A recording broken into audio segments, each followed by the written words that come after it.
The untold story of a moment of life.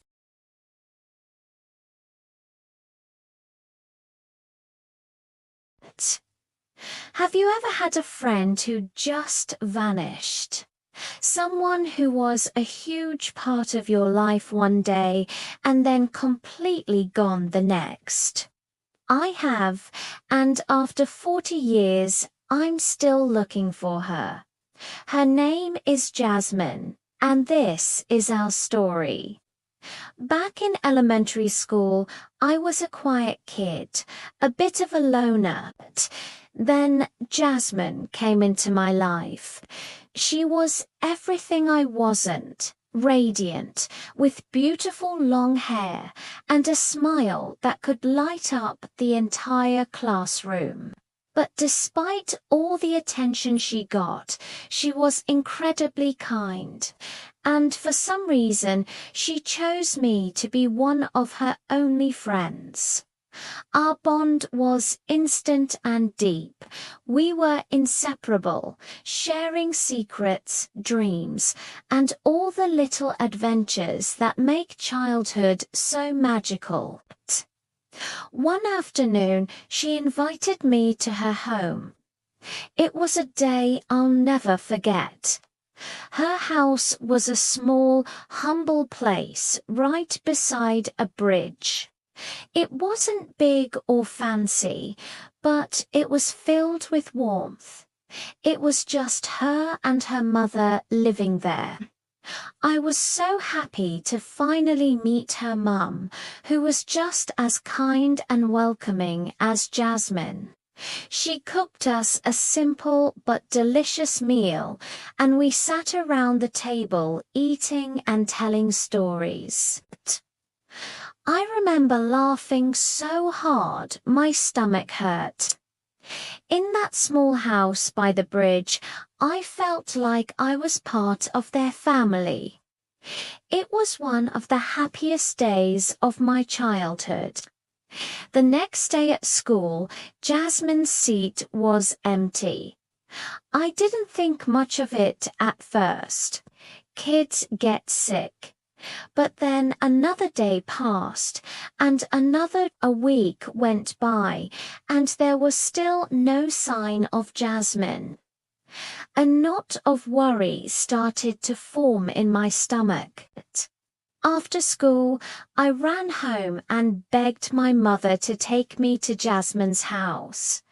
I just had to know if she was okay.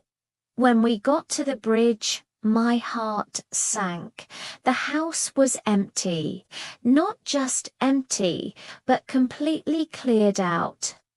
It was as if they had never lived there at all. The windows were dark, the door was locked tight, and there was a strange silence where laughter and stories used to be. We asked the neighbors, but no one knew anything. Some said they saw them leave in a hurry, but nobody knew where they went or why. It was like they had vanished into thin air. I went back to school feeling hollow. Her empty chair was a constant, painful reminder of the friend I had lost. The days turned into weeks, the weeks into months, and I never saw or heard from Jasmine again. The question of what happened to her and her mother became a mystery that I carried with me through my teenage years, into adulthood, and even now. Life went on, as it always does. I grew up, made new friends, built a career, and started my own family. But a small part of me never stopped wondering about Jasmine. Every now and then, a memory would surface: her laugh, the way her long hair flowed when she ran, the taste of the meal her mother cooked for us. These memories were bittersweet, a beautiful ache in my heart. A few months ago, after 40 long years, I decided I couldn't just keep wondering. I had to try to find her. So I did what many of us do these days. I turned to social media. I wrote a post on my Facebook page, pouring out the whole story. I described Jasmine, our friendship, the little house by the bridge, and her sudden disappearance. I ended the post with a simple, heartfelt plea. Where are you, Jasmine? The response was overwhelming. My friends and even strangers shared the post, and messages started pouring in. People offered words of support, and many shared their own stories of lost friends.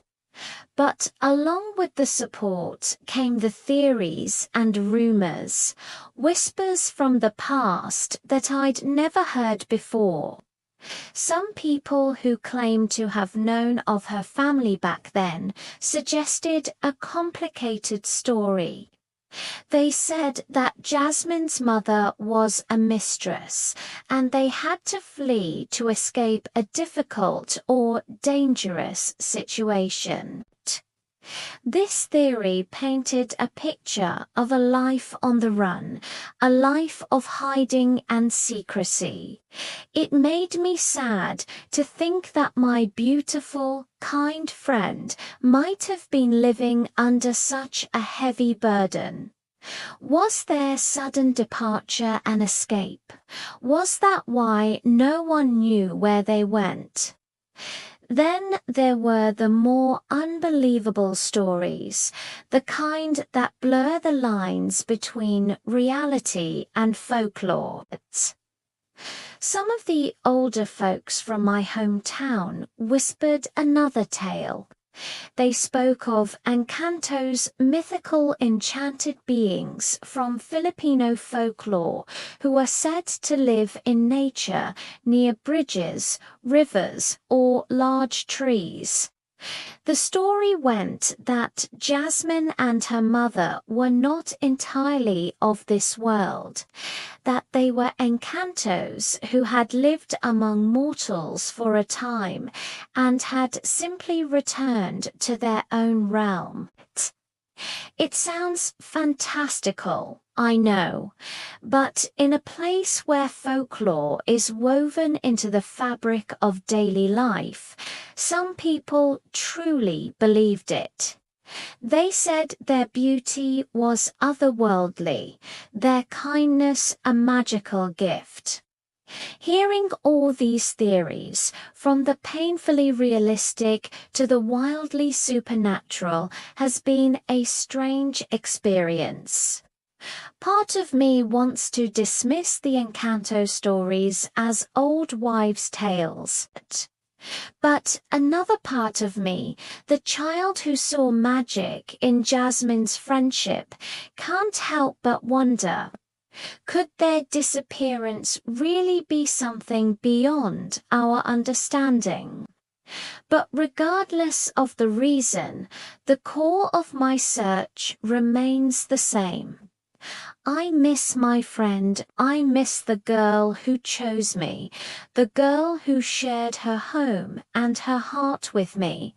I want to know that she's okay, that she has had a happy life. I want to tell her that I never forgot her, not for a single moment in 40 years. So this is my message to the world, and my hope is that it somehow reaches her.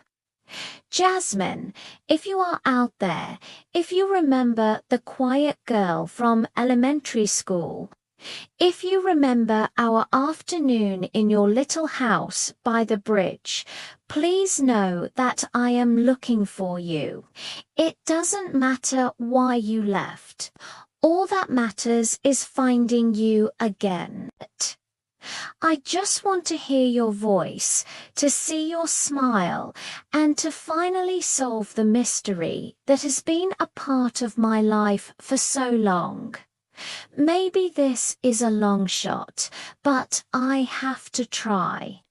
The internet is a vast and powerful place, and I believe in the power of connection.